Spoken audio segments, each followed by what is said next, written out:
right, son. That's a horse's head. A thoroughbred horse. And that black bar there means first. First in name and first in battle. There's only one outfit that fits that description. It's the 1st Cavalry Division. A horse, gee. Did you fellas ride on horseback and charge the enemy? Well, that was the idea up to the last war. One of our regiments fought on horseback in the Civil War. The cavalry were the tanks and reconnaissance of those days. The end of the Civil War didn't end the fighting for the cavalry. They had a job to do out west, fighting Indians. They got down from their horses pretty often to do the actual shooting, like General Custer and his 7th Regiment at the Battle of the Little Bighorn. That 7th Regiment of Custer's was the granddaddy of the 1st Cavalry Division, which was formed in 1921. They kept operating with horses until they went to the South Pacific in 1943 as Doughfoots.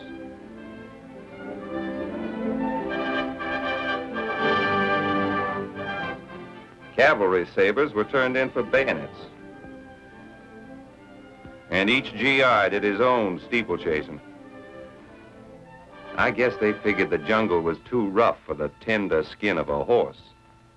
And oh, brother, so was that combat training. We got to know what the nickname Tenderfoot really meant.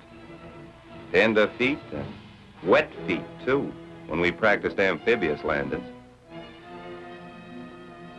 In February 1944, we went gunning for the Japs on Los Negros Island in the Admiralties. It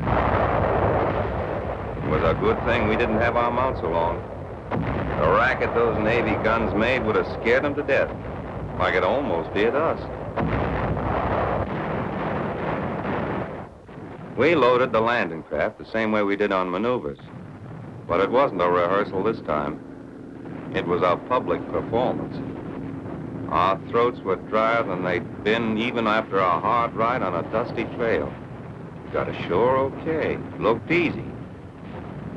But our troubles was just beginning. The Japs had Imperial Marines to protect their airstrip. They was crack troops, big fellas, not like the little mavericks we'd expected. Half of them was loco drunk.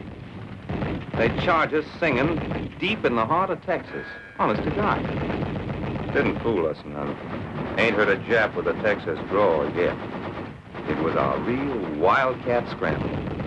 But tough as they were, we fought them at point-blank range, sometimes man to man.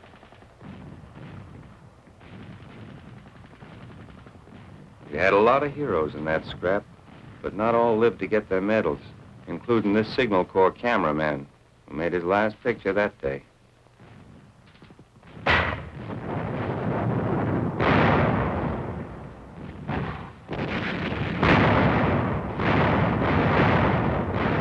Just the same, we beat the Japs hollow. Killed off a big herd of them. Took away their airstrip and their islands.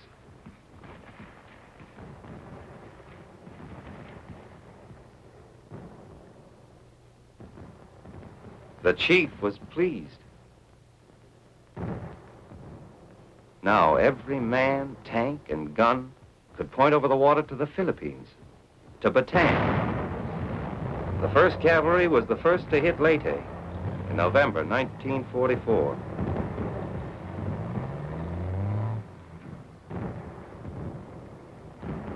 We rode some strange beasts into the landing. Amtraks, buffaloes, alligators, LCVPs. Rough riding, too. Didn't get saddle sore, but almost got seasick. Made our stomachs steadier, though, to see the rocket ships and the Air Force giving the Japs a go in all it.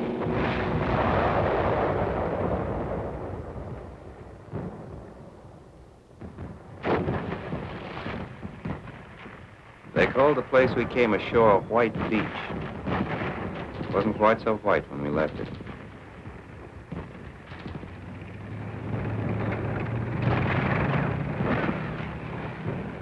We were pinned down.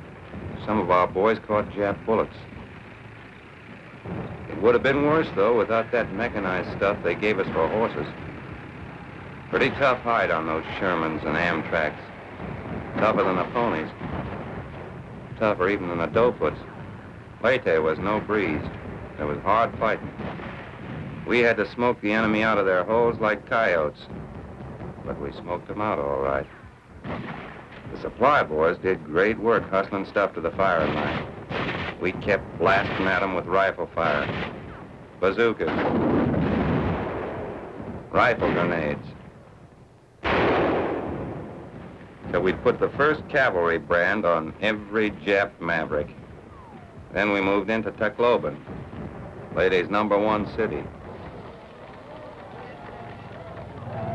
The natives were mighty glad to see us. Us and those good old American smokes we carried.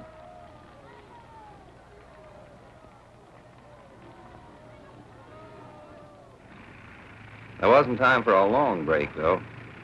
In January, we were on Luzon, driving hell-bent for the capital, Manila.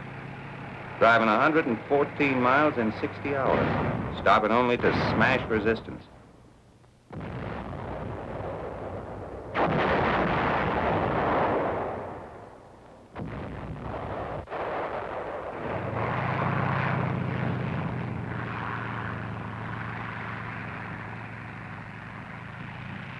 But we did it. We beat every other outfit into Manila.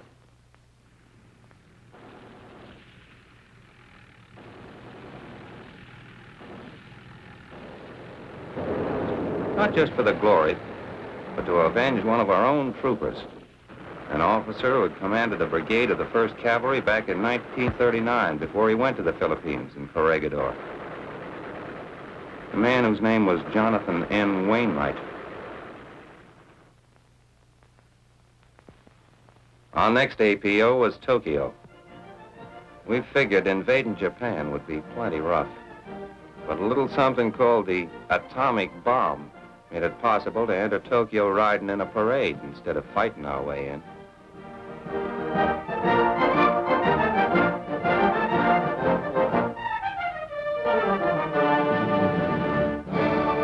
Sure, we were the first to get in. Didn't figure any other outfit would make it before us, did you?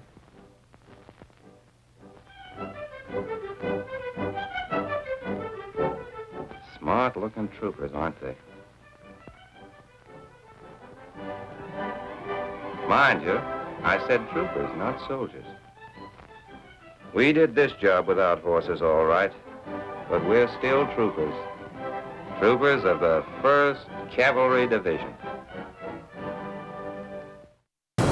We were a crack outfit now.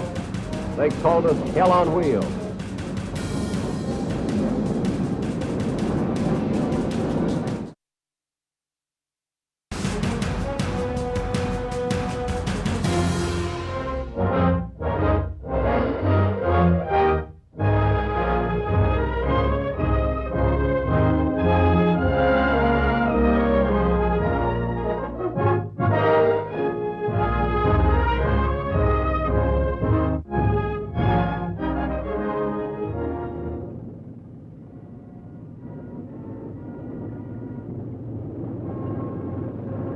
Hell on Wheels.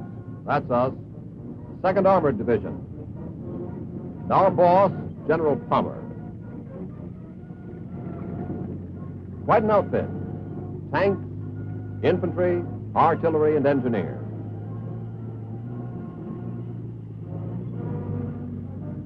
Look pretty sharp, hmm?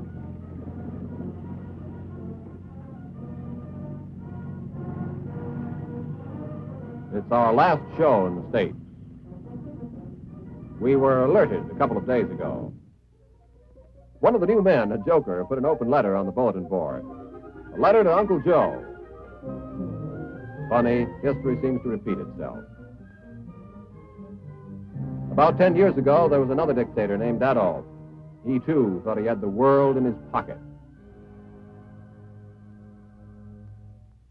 I had just joined the 2nd then at Fort Benning. We were starting to organize. Don't ask me with what. Our guns were made of wood. When it came to tanks, we had to use our imagination.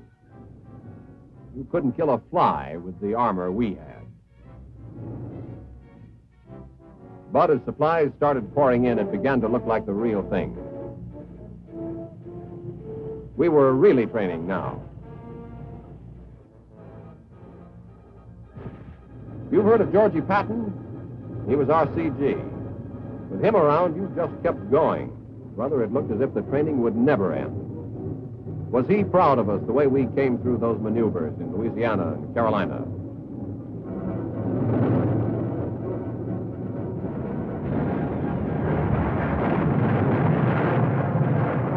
We were a crack outfit now.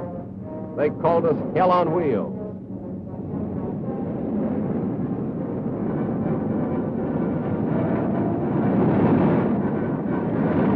Three invasion teams were picked from units of the 2nd and sent to Norfolk, Virginia.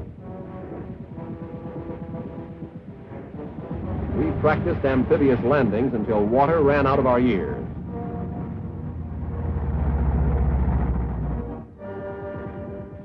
Soon enough, I found out why. We were going to be in on the African invasion. At 0400 on 8 November 1942, we hit the coast of Africa. Safi, Fadela, Port Leote. Our mission was to secure these ports and to envelop Casablanca.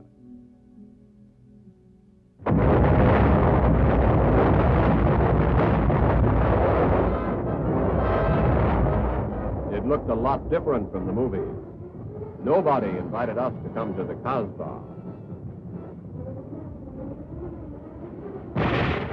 Old Georgie, who was the commander of the Western Task Force, ordered us to the French-Spanish-Morocco border in case there should be trouble. And then in April, we folded our tents and moved to Algeria, to a small town near Oran, where we started training for the next jump, Sicily. Ah, Sicily. The traveler gets a friendly welcome as he arrives at its sunny shore.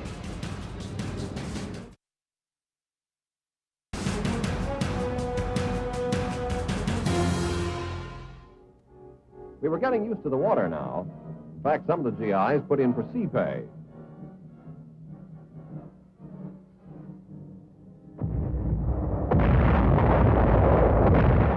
Ah, Sicily.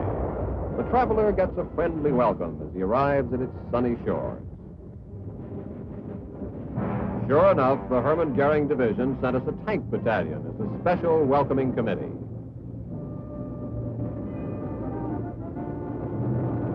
But we knocked the H out of Hermann. The 14th and the 78th Field did a swell job there.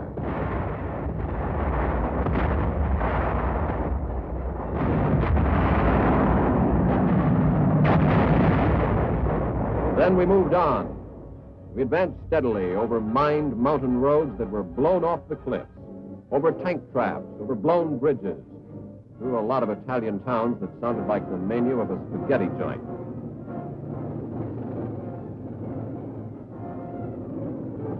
Until we reached the end of the road, Palermo, the last dish on that Italian menu. After setting up the administration of the western part of the island, we took another boat ride. Arriving in England a short time later, the first combat-tested armor to hit Great Britain. There was something in the air. We knew the big show in France was about to pop, and we were going to be in it. You could almost smell it, because the training was stepped up. Because a lot of big boys came to visit us, even Mr. Great Britain himself.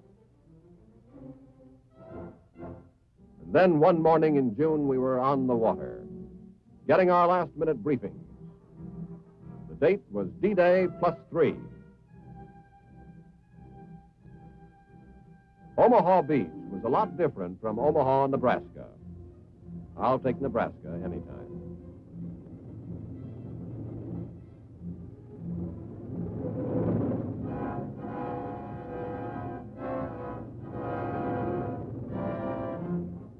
On D-Day +5, we were in it up to our necks, slugging it out with the Germans at Carentan. It was hedgerow country. Natural barriers 10 to 12 feet high that Jerry thought would stop us dead. Here's one time we threw the book away, used our tanks as battering rams.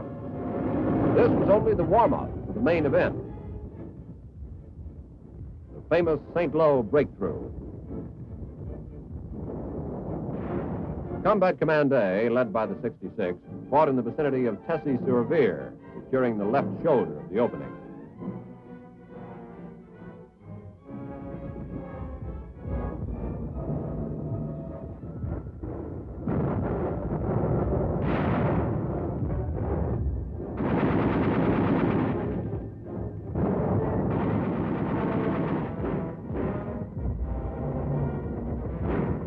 The 67th, meanwhile, spearheaded CCB's drive toward Sorenses, cutting off the withdrawal of the Germans in that area.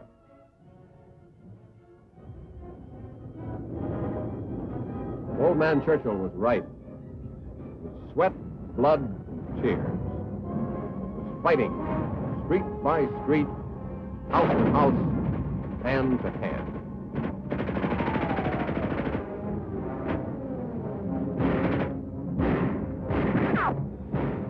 Jerry's reaction to our breakthrough was to counterattack in the Mortain-Barenton area.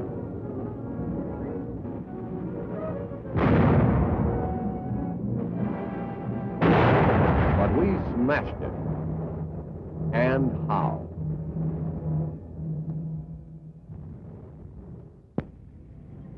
We were picking up speed now. We started chasing Jerry to the Seine, taking thousands of prisoners.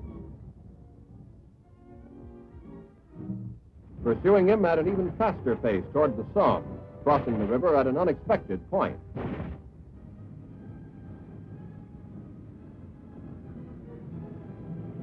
Here was one time we caught him with his panzers down.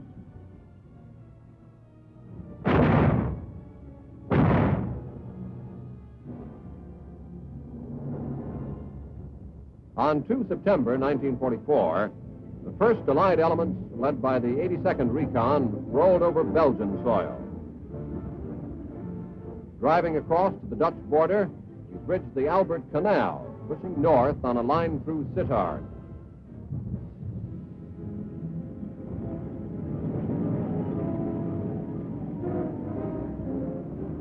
Tanks of CCB under General White made the first crossing of Germany's holy soil on 18 September at Hillensburg.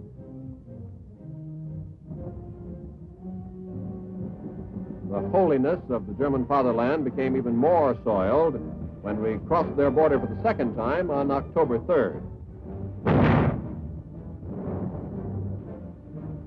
It was like taking an obstacle course all over again. Only this time it was the real thing and on Jerry's home ground. He was well dug in at the Siegfried Line, the famous impregnable West Wall. We went in after him. We were part of the 9th Army. Combat Command B assisted in capturing Pallenberg-Ubac, while CCA moved to the south and took a couple of other crouch towns after heavy fighting.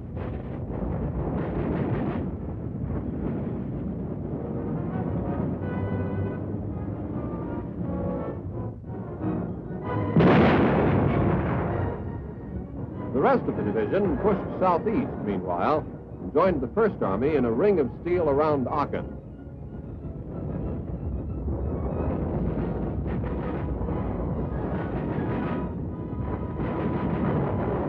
Late in November, we resumed the offensive, moving further east and south.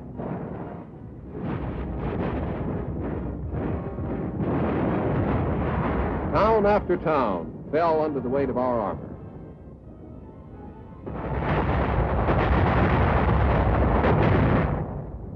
But Jerry had still another trick up his sleeve. The famous Battle of the Bulge began. The last desperate effort of the German war machine. Adolf ordered his boys to do or die. There wasn't much time to lose. They had ripped our lines wide open at the Ardennes. We raced south to Ciney in Belgium and tore into their 2nd Panzer Division. The 92nd Field dished it out.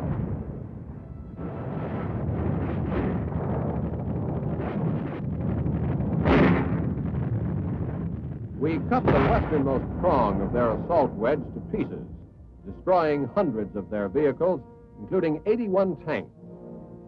Monty of Alamein wrote us a fan letter for this job.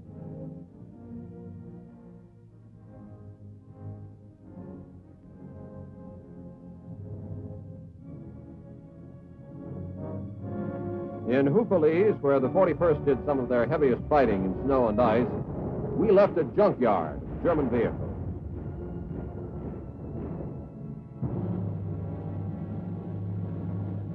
We were sure tired when we met Patton's Third Army. Tired, but happy. It meant the western half of the Bulge was sealed off. That phase of the campaign was over. After a short period of regrouping, we started the new offensive by crossing the Rohr River. Goldenhausen, Kreppel, Erdingen. We never knew where Jerry was. Was he waiting behind that corner? Wherever he was, we hit him.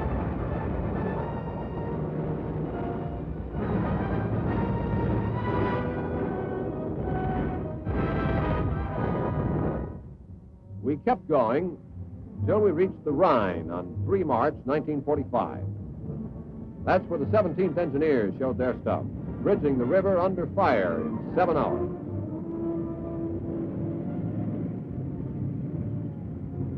Breaking out of the Rhine bridgehead, we hit the Autobahn highway southwest of Beckum, cutting off Jerry's main artery of supply between Berlin and the Ruhr.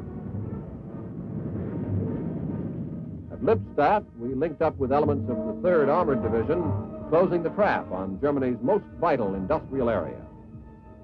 Jerry was losing his cockiness now.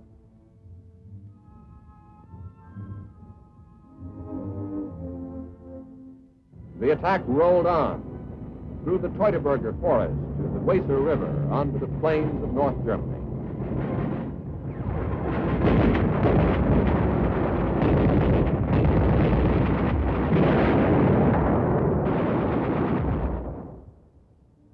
At Immendorf, the Hermann Goering Works fell into our hands. It was the beginning of the end for Jerry. On April 12th, we reached the Elbe, the Endstation, as they called it. We had overrun an area of 3,000 square miles, taken 45,000 prisoners, captured some big cities like Magdeburg.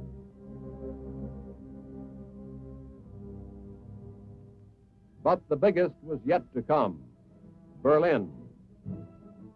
It was quite a feeling to march past the barracks of the Adolf Hitler Elite Guard.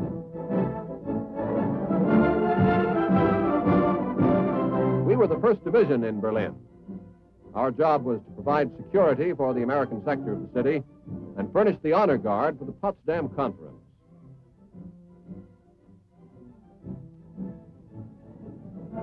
When President Truman arrived, we showed him that we were on the ball. From mud and dust, we were back to spit and polish, as if we hadn't done anything but parading these last 3 years.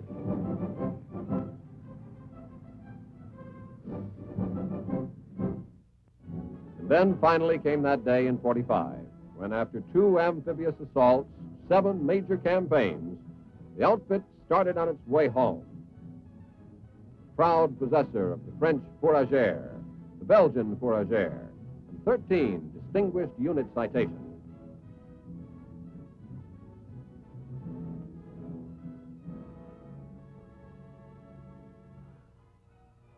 Back in the States, we took up our peacetime duties at Fort Hood, Texas.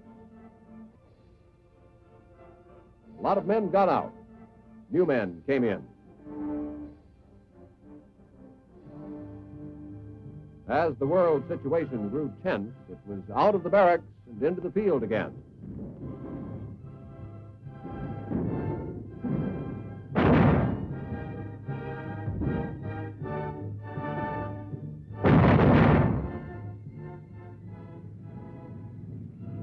And now we're ready to go overseas. With new weapons, new men, but with a fighting spirit that isn't new for this outfit. Ike sent for us. We always were his first team. Always will be. Hell on wheels.